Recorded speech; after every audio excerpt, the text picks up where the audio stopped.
This is TJ with Bull Ridge Plumbing. We are not at the Colorado River. We are at 3316 Snyder making a dirty movie in the basement. And those are not raging rapids. That's just the water running out of the sewer. 117 feet out, we are at the city main. Just flushed the toilet, ran the tub. That water helped me get down here. So we're going to start backing up now.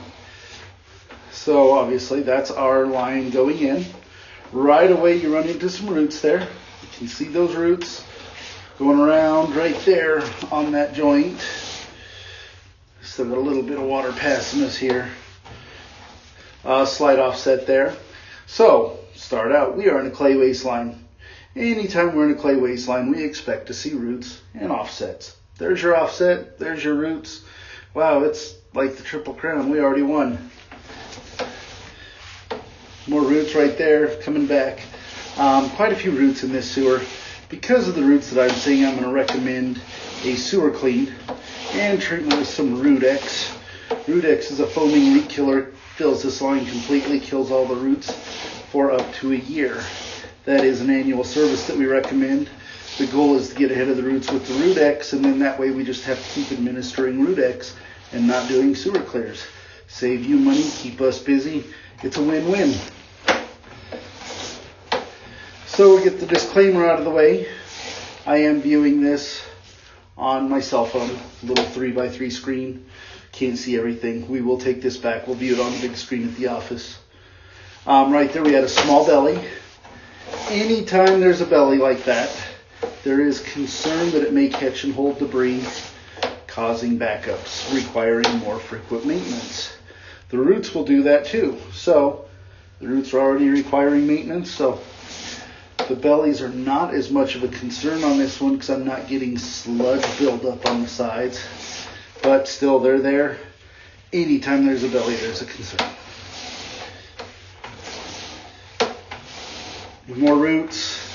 You can see those hairy little fellers sticking out of almost every joint that we go past. Really not that abnormal.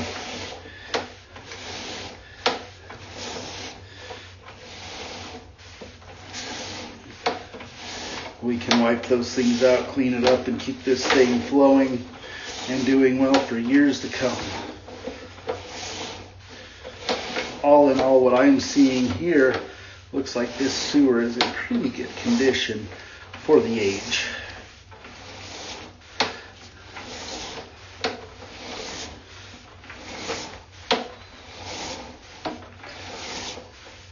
More roots running down there. There's another one that's creeping down that bottom.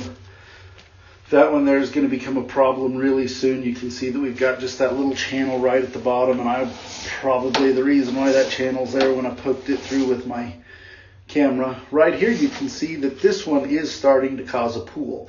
There is a root right here coming through that joint, and it is starting to create a pool and a belly. You can already see the debris starting to float around in this area. We're just right under the surface. My camera's about 1 inch wide, and it's just right at the surface. So that's how much water that root ball is holding there. And we pull out of it. You can see it's actually pretty long right there, so definitely a place of concern. And I believe it's caused by those roots. Right here we transition to the cast iron that's under the house. Honestly, this cast iron looks pretty good. From what I'm seeing, from what I can tell on my screen, it's not really rough. We're not bouncing all over the place. I'm not even going to recommend a D-scale because it looks like we're doing pretty smooth. We're moving really well here. I don't even see a trench in the bottom. Not too bad for a 100-year-old house. You can see we're closing in our clean out here. We'll show you around. So, here's our access point right next to the toilet. Here's our sink. Here's our bathtub. I can get her around there, our head. A little family room over here. So we're going to recommend a sewer clean treatment with that Rudex. Everything else looks to be in pretty good condition. This has been a Bull Ridge Dirty Movie production. Thank you.